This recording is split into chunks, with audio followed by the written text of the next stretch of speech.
इस वक्त की बड़ी खबर आपको बता दूं, लाइन ऑफ एक्चुअल कंट्रोल यानी एलएसी पर भारत और चीन के सैनिकों के बीच झड़प हुई है कल रात, और उसमें भारत के 3 सैनिकों के शहीद के होने की खबर है। बड़ी खबर यह आ रही है कि चीन के 5 सैनिक इस झड़प में मारे गए हैं, 11 सैनिक घायल हुए हैं। और ये ग्लोबल टाइम्स जो वहां का सरकारी अखबार है उसने इस बात को कबूल किया है। वहां की चीफ रिपोर्टर ने यह जानकारी ट्वीट की है कि चीन के 5 सैनिक मारे गए हैं, 11 सैनिक घायल हुए हैं। ये ग्लोबल टाइम्स के रिपोर्टर के हवाले से हम आपको जानकारी दे रहे हैं। ये झड़प कल रात हुई है एलएसी पर, तनावपूर्ण स्थिति वहां पर बनी हुई है। इससे पहले ऐसे हालात 1975 में बने थे जब वहां पर शहादत हुई थी। अब 2020 में तनावपूर्ण स्थिति भारत और चीन के बीच। भारत में भी हलचल तेज। रक्षा मंत्री ने चीफ ऑफ डिफेंस स्टाफ और तीनों सेना के प्रमुखों के साथ बैठक की, विदेश मंत्री को बुलाया, उनसे चर्चा की। उसके बाद अब खबर यह आ रही है कि रक्षा मंत्री प्रधानमंत्री नरेंद्र मोदी से मिलने जा रहे हैं, उनको ब्रीफ करेंगे। हालात बहुत तनावपूर्ण इस वक्त एलएसी पर।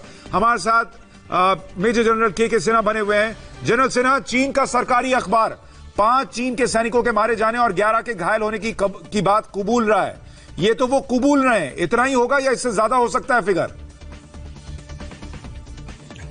मेरी विशेष है कि इससे ज्यादा होनी चाहिए। मैं अनुमान नहीं लगाऊंगा, मैं विश ही करता हूं।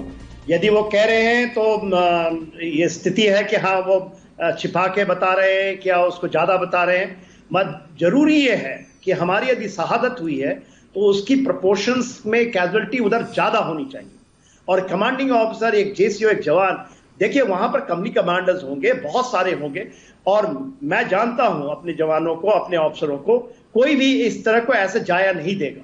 और मैं यही बता रहा था, इन चीजों को हम ब्रश असाइड नहीं कर सकते, उसको हम कारपेट के नीचे नहीं डाल सकते। हम ये नहीं कह सकते कि गोली नहीं चली है और बहुत बड़ी चीज हो गई, हम शांति पे हैं। देखिए, शांति होगी हमारे टर्म्स कंडीशंस में होगी। हम वहां गए हैं तो किसी मकसद से गए हैं, और वो मकसद किसी भी मामले पे नीचे नहीं होना चाहिए। देखिए, मैं बार बार बताता रहा हूं, जो ये पीस एंड ट्रैंक्विलिटी एग्रीमेंट है जो 93 से शुरू हुई है, फिर 96 में, 2005, 2012 और 2013, चाइना फायदा लेता रहा है, हमने फायदा नहीं लिया है इसका। वो इसके पीछे आड़ में छिप करके बहुत सारी कार्रवाइयां करता रहा है। हम इसको बाइबल मान करके लेटर एंड स्पिरिट में काम करते हैं। तो हम लोग देखिए, सिधाई से काम नहीं होता, वो भी चाइना के साथ। लेकिन सर क्या ये जो मैसेज हम बार बार देते थे, कहते थे कि 1962 वाला भारत नहीं है, ये वो मैसेज गया है कि अगर इधर 3 की शहादत हुई है तो उधर 5 मारे हैं और 11 घायल हुए हैं, ये वो भारत है? एग्जैक्टली। देखिए सुशांत जी, मैं तो ये मान के चलता हूं कि इस और ज्यादा होनी चाहिए, और हमें इसी को लोकलाइज नहीं रखना चाहिए। हम आपको, मैं बार बार बताता हूं, हमारी सारी पोजीशन डोमिनेटिंग है।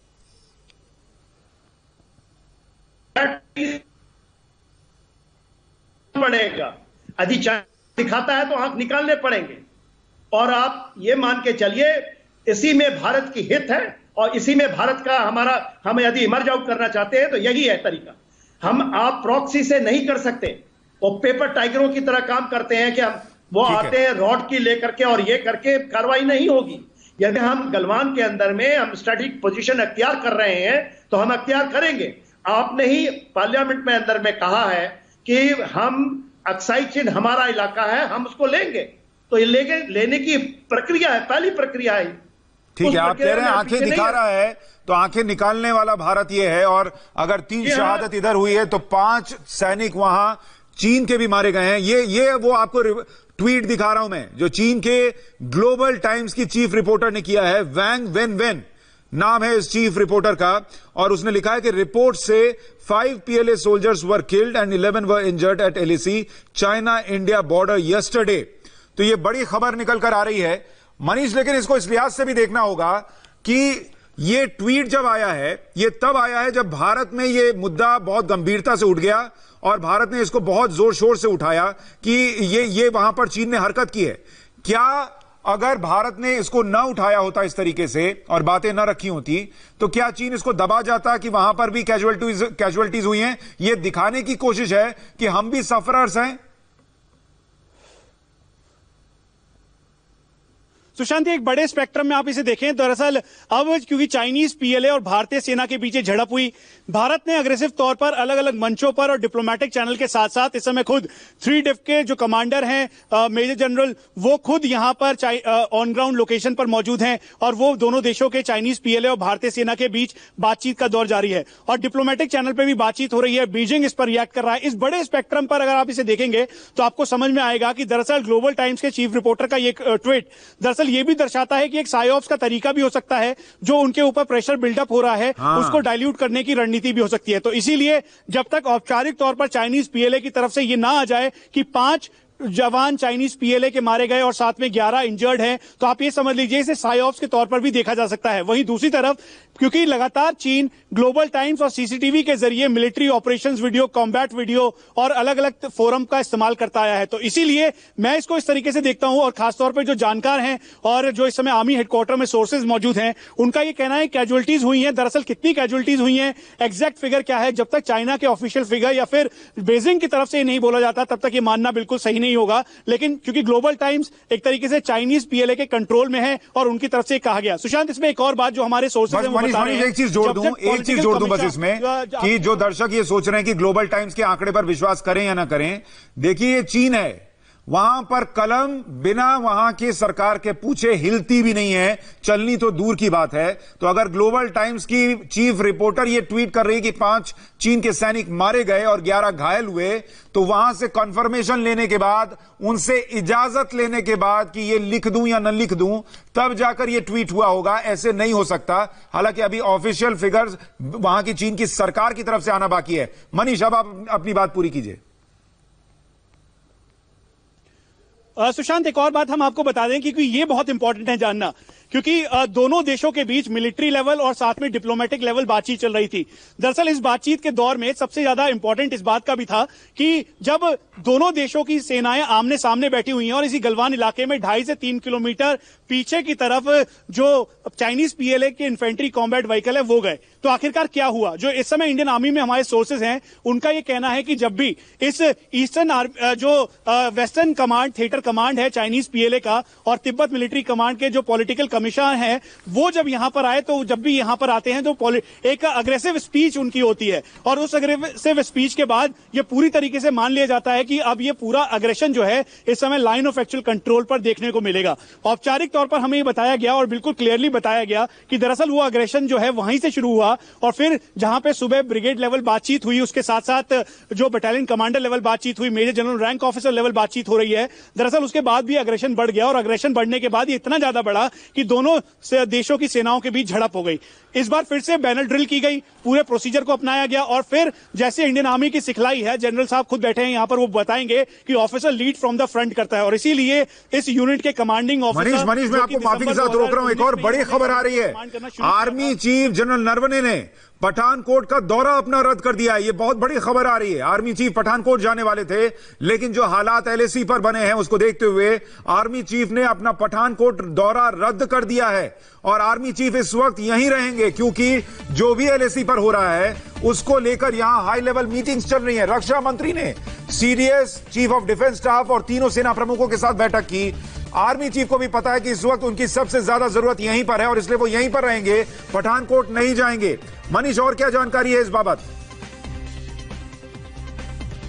देखिए, जानकारी बिल्कुल औपचारिक तौर पर आर्मी हेडक्वार्टर से आई है क्योंकि जनरल नरवणे को आज पठानकोट जाना था और उनका ये पूरा दौरा था, विजिट था, सिक्योरिटी एनालिसिस रिव्यू उनको करना था, लेकिन उसके बावजूद उन्होंने दौरा रद्द किया क्योंकि गंभीरता इस समय आर्मी हेडक्वार्टर में रहकर पूरे ऑपरेशंस की देखरेख और गंभीरता को समझने की है। इसीलिए अब से कुछ देर पहले जब राजनाथ सिंह रक्षा मंत्री उनके पास ये गए, साथ में फॉरेन मिनिस्टर एस जयशंकर थे, उनको पूरी जानकारी दी और जो नॉर्दर्न कमांड के आर्मी कमांडर जनरल वाईके जोशी की तरफ से उनको ब्रीफ किया गया था मिनट टू मिनट डिटेलिंग के साथ और साथ में यूनिट के कमांडर के साथ साथ उस समय जितने भी ऑफिसर्स, जेसी और जवान मौजूद थे, पूरी नफरी मौजूद थी, उसकी डिटेलिंग करते हुए चाइनीज पीएलए ने कैसे इसे अग्रेसिव मोड पर लाए और फिर उसके बाद झड़प आगे बढ़ाई, इसकी डिटेलिंग दी गई थी रक्षा मंत्री राजनाथ सिंह को।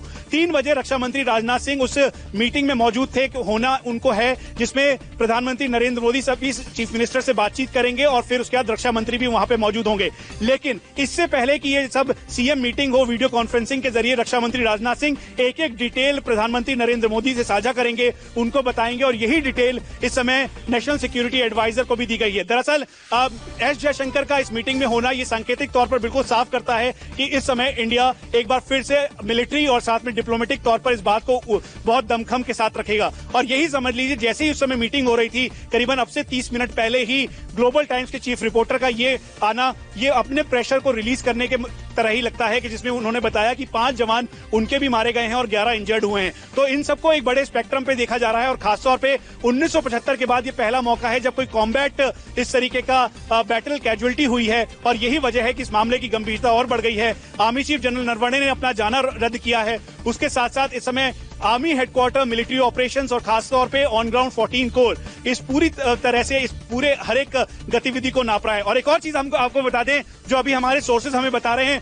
सुशांत, उत्तराखंड, हिमाचल प्रदेश, अरुणाचल प्रदेश, सिक्किम और लद्दाख इस समय मेन एपिसेंटर है, लेकिन उत्तराखंड के बाड़ाहोती और लिपुलेख का एरिया, फिर उसके बाद हिमाचल प्रदेश का किन्नौर का एरिया, सिक्किम का नाकुला का एरिया और इसके साथ साथ डोकला और फिर अरुणाचल प्रदेश का बुरसे और तांगसे यांगसे जो जगह है, यहाँ पर चाइनीज प्रतिक्रिया जो प्रेशर है उन सबको मॉनिटर किया जा रहा है। कुल मिला के 170 अभी तक ट्रांसग्रेशन की वारदातें चाइनीज पीएलए की तरफ से हुई थी, उसको मॉनिटर किया जा रहा है। एरियल रेकी जो चाइनीज हेलीकॉप्टर कर रहे हैं इस पूरे 3488 किलोमीटर पर, उसको भी मॉनिटर किया जा रहा है। उसकी वजह यह है कि भारतीय सेना ने अपनी फुट पेट्रोलिंग और सर्विलांस दोनों बढ़ाया है और भारतीय वायुसेना लगातार कॉम्बैट एयर पेट्रोल कर रही है। तो आप ये समझ लीजिए कि आप ये समझें कि अगर ये मामला कहीं से भी कम होगा या फिर इसको डीएस्केलेट करके जो डिसएंगेजमेंट हुआ था जिसमें चाइनीज पीएलए पीछे हटे थे, लेकिन इस एग्रेसिव स्टेप के बाद एक बार फिर से भारतीय सेना और चाइनीज पीएलए आमने सामने है। सुशांत, बिल्कुल तनावपूर्ण स्थिति इस वक्त बॉर्डर पर बनी हुई है, एलएसी पर बनी हुई है।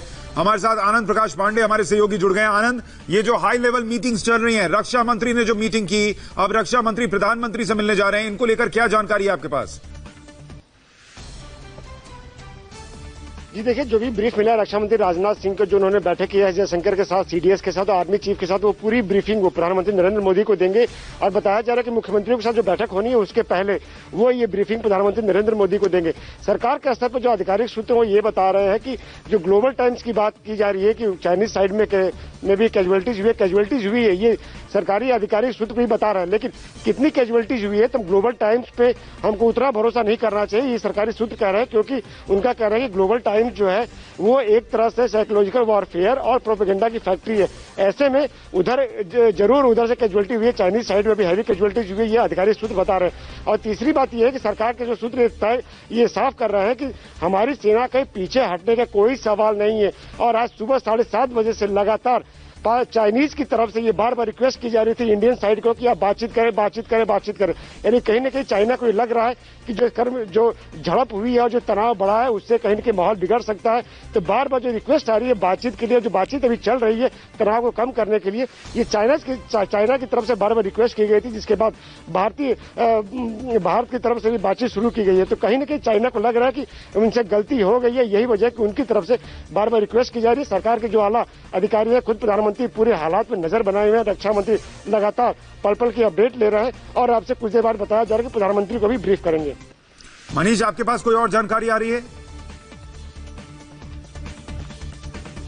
बिल्कुल, जो इसमें मिनट टू मिनट डिटेल है उसमें दरअसल कुछ फोटोग्राफ्स भी हैं और साथ में जो जानकारी दी गई है कमांडिंग ऑफिसर के पूरे के किस तरीके से उन्होंने कंट्रोल करने की कोशिश की और चाइनीज पीएलए को लगातार ये कोशिश करने की कि वो कहीं से भी जो लाइन ऑफ एक्चुअल कंट्रोल की सीमा है जहां पर इस समय चाइनीज पीएलए के जवान तैनात हैं वो दरअसल उसको पार न करे। ये पूरा एरिया जो गलवान नाले के आसपास का एरिया है, यहाँ पर आमने सामने की बात थी और यही डिटेल रक्षा मंत्री राजनाथ सिंह देंगे। और तीन चीज एक बार फिर से गंभीरता से इस पे आकलन करने वाला है और साथ में जो इस समय आर्मी हेडक्वार्टर के सोर्सेज हैं और साथ में ऑन ग्राउंड ऑफिसर्स हैं वो भी इस बात को मान रहे हैं कि दरअसल पॉलिटिकल कमिश्नर जो चाइनीज पीएलए का है, क्योंकि वो एक प्रॉपर माइंडसेट के साथ यहाँ पे आए, उसके बाद अग्रेसिव अपने भाषण दिए, ये मान के चला जा रहा है और फिर उसके बाद अग्रेशन इंक्रीज हुआ। सेकंड, तो ये मान के चला जा रहा है कि चाइनीज पीएलए के जो जवान हैं वो स्टेमिना वाइज या फिर किसी भी हालत में भारतीय सेना के जो जवानों का स्टेमिना या फिर जो ऑपरेशनल मेथड है उस के आगे नहीं टिकते। और तीसरी सबसे बड़ी बात कि ये दरअसल जैसे सुबह के लगभग ब्रिगेड कमांडर लेवल बातचीत हुई और फिर उसके बाद अग्रेशन इंक्रीज हुआ और इंक्रीज होते होते देर रात ये काफी ज्यादा बढ़ गया, जिसमें भारतीय सेना के कमांडिंग ऑफिसर जेसी और एक जवान की शहादत हुई है। उसके साथ साथ रिटर्न बैक करते हुए भारतीय सेना के जवानों ने भी कहीं से भी हौसला नहीं हारे और वो चाइनीज पीएलए को लाइन ऑफ एक्चुअल कंट्रोल को पार करने के लिए, यानी जिस जगह पर वो थे, जो अप्रैल 2020 का स्टेटस को है, उसको क्रॉस करने उन्होंने नहीं दिया। और यही वजह है कि इस समय ग्लोबल टाइम्स के तौर पर साइऑप समझ लीजिए या प्रेशर रिलीज टेक्निक समझ लीजिए कि उन्होंने माना कि 5 चाइनीज पीएलए के जवान और साथ में 5 जवान कैजुअलिटी हुई है और 11 इंजर्ड हुए हैं। तो कुल मिला के आकलन के हिसाब से प्रेशर ईस्टर्न लद्दाख का इस समय 3488 किलोमीटर पर है और यही वजह है कि रक्षा मंत्री अब से कुछ देर बाद यानी करीबन ठीक 3 बजे प्रधानमंत्री नरेंद्र मोदी को इसकी पूरी डिटेलिंग देंगे। आर्मी चीफ जनरल नरवणे की भी संभावनाएं हैं कि और सीडीएस की भी, chief of defence staff general Bipin Rawat की वो भी इस बारे में पूरी चर्चा करते हुए डिटेल्ड रिपोर्ट सौंपेंगे। और ये समझ लीजिए कि एक बार फिर से प्रधानमंत्री की वो वॉर रूम टेक्निक और साथ में जो उनके जो मेन लीडर्स हैं, यानी जो मिलिट्री और डिप्लोमेटिक तौर पर हमेशा आगे रहते हैं, जिसमें general Bipin Rawat, general MM Naravane, साथ में एस जयशंकर, रक्षा मंत्री राजनाथ सिंह हैं, वो अब एक बार फिर से नेशनल सिक्योरिटी एडवाइजर के साथ अब एक गहन चर्चा और मीटिंग के साथ ये तय किया जाएगा कि आगे का स्टेप क्या होगा। लेकिन ऑन ग्राउंड इस समय 3 डिव यानी 3 डिवीजन कमांडर जिसे कहते हैं, जो पूरा इस एरिया को देखते हैं, उस एरिया के मेजर जनरल रैंक। ठीक है मनीष, मैं थोड़ी और जानकारी आ रही है वो भी बता दूं। पीएलए के अधिकारियों ने अपने सैनिकों को भड़काया, ये जानकारी मिल रही है। साथ ही वहां पर जो तस्वीरें ली गई हैं वो हेडक्वार्टर, आर्मी हेडक्वार्टर भेजी गई हैं, ये जानकारी मिल रही है। एलएसी पर झड़प की तस्वीरें हैं और वो तस्वीरें भेजी गई हैं जिसमें यह पता चल रहा है कि पीएलए के अधिकारियों ने अपने सैनिकों को भड़काया और वहां पर हालात तनावपूर्ण बन गए, ये जानकारी निकल कर आ रही है। एलएसी पर झड़प की तस्वीरें सेना हेडक्वार्टर को भेजी गई हैं। सैनिकों को भड़काया वहां के पीएलए के अधिकारियों ने और भारतीय जवानों ने चीन के सैनिकों को आगे बढ़ने से रोका। यानी भारत वही कर रहा था जो उसको करना चाहिए था। भारत चीन की तरफ नहीं जा रहा था। चीन अगर आगे बढ़ रहा था तो भारत के सैनिकों ने रोका। वहां पर कमांडिंग ऑफिसर इसलिए शायद गए होंगे कि हालात को कंट्रोल किया जा सके, लेकिन हालात वहां पर चीन के सैनिक, चूंकि उनकी मंशा ठीक नहीं थी, वहां पर पीएलए के अधिकारी भड़का रहे थे और इसीलिए वहां पर हालात बिगड़े और ये स्थिति बनी कि 3 भारतीय जवान शहीद हुए, एक कमांडिंग ऑफिसर और एक जेसीओ के अलावा एक और सैनिक। और चीन में यह बताया जा रहा है कि 5 सैनिक जो हैं वो मारे गए हैं और 11 घायल हुए हैं। हालांकि मेरे सूत्र ये बता रहे हैं मनीष कि चीन में कैजुअलिटी और ज्यादा हो सकती है और मरने वालों का आंकड़ा वहां पर 10 तक हो सकता है। हालांकि अभी हमें बीजिंग के ऑफिशियल अनाउंसमेंट का इंतजार करना होगा, लेकिन यह बात निकल कर आ रही है कि चीन में कैजुअलिटी और ज्यादा हुई है।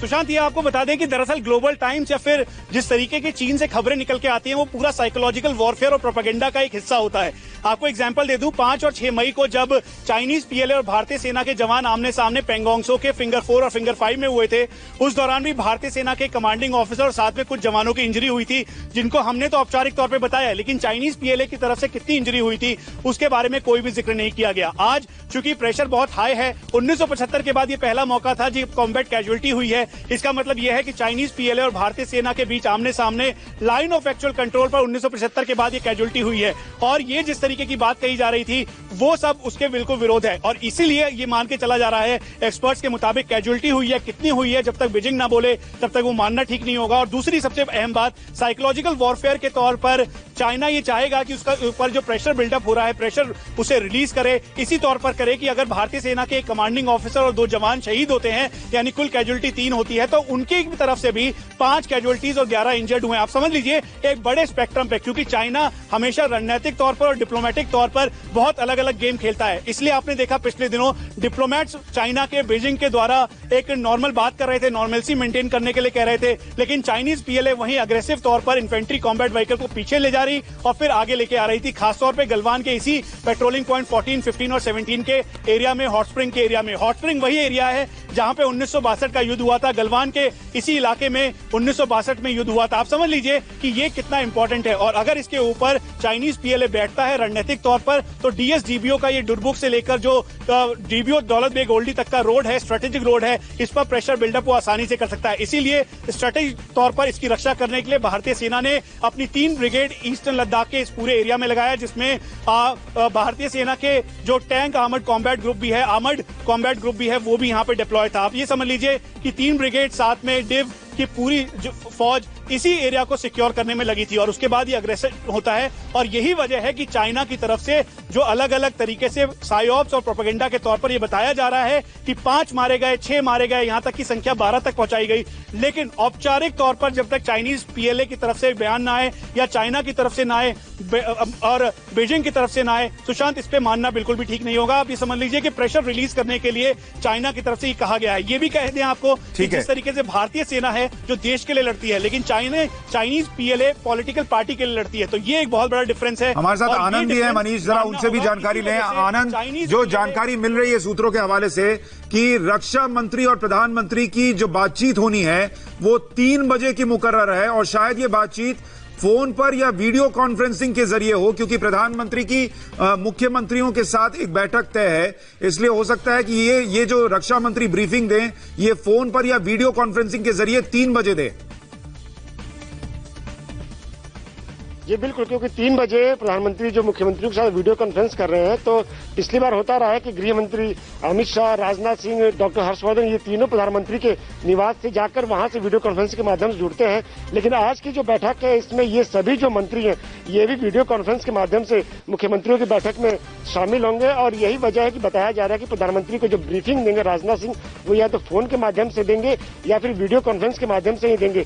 ठीक है आनंद, मैं थोड़ा सा आपको रोक रहा हूं। कांग्रेस नेता अधीर रंजन चौधरी ट्विटर पर लिख रहे हैं कि भारत के सैनिकों की शहादत का भारत को बदला लेना चाहिए, ये बड़ा बयान वो दे रहे हैं। साथ ही मनीष, आपके पास कोई जानकारी है?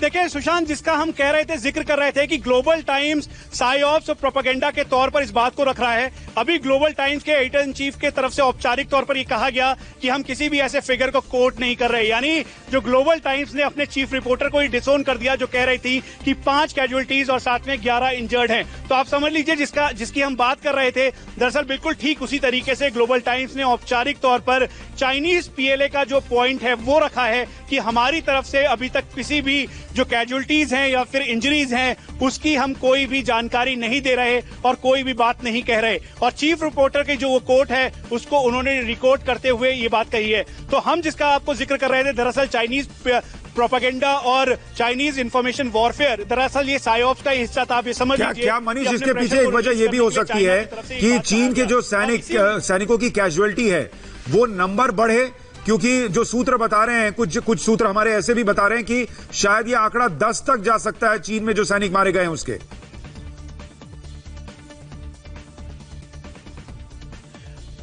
बिल्कुल सही बात है। और इसीलिए जो चाइनीज जो अलग अलग प्लेटफॉर्म्स हैं जिसको हम लगातार मॉनिटर करते हैं और साथ में डिफेंस एक्सपर्ट और जो सिक्योरिटी एजेंसीज के लोग हैं वो मॉनिटर करते हैं। दो अभी के अलग अलग जो मेन माइन्यूट बयान है। पहला, ग्लोबल टाइम्स की तरफ से कहा गया कि हम बिल्कुल औपचारिक तौर पर इस बात को नहीं कह रहे और कहीं से भी ये जो बातें कही गई वो बिल्कुल भी आधार से अलग है। और दूसरा ये कहा गया, जो हु शीजिंग है उनके द्वारा ये कहा गया, ये इसे पूरी तरीके से मिसरीड करने वाला है और जो ये जो क्लैश हुआ है इससे कोई भी घबराहट वाला यानी घबराने की जरूरत चीन को नहीं है। आप समझ लीजिए 2 अलग अलग कोट हैं और ये दोनों कोट 2 अलग अलग पैरामीटर्स के हैं। और इसीलिए आप बिल्कुल ये मान लीजिए कि अब से कुछ देर बाद मुझे ऐसा लगता है और जो एक्सपर्ट्स हैं उनको भी ये लगता है, जो आर्मी हेडक्वार्टर में बैठे हैं और साथ में रक्षा मंत्रालय में, कि बीजिंग की तरफ से कुछ औपचारिक बयान आएगा जिसमें वो एक बार फिर से पूरा का पूरा ठीकरा भारत की तरफ फोड़ने की कोशिश करेगा और फिर से इस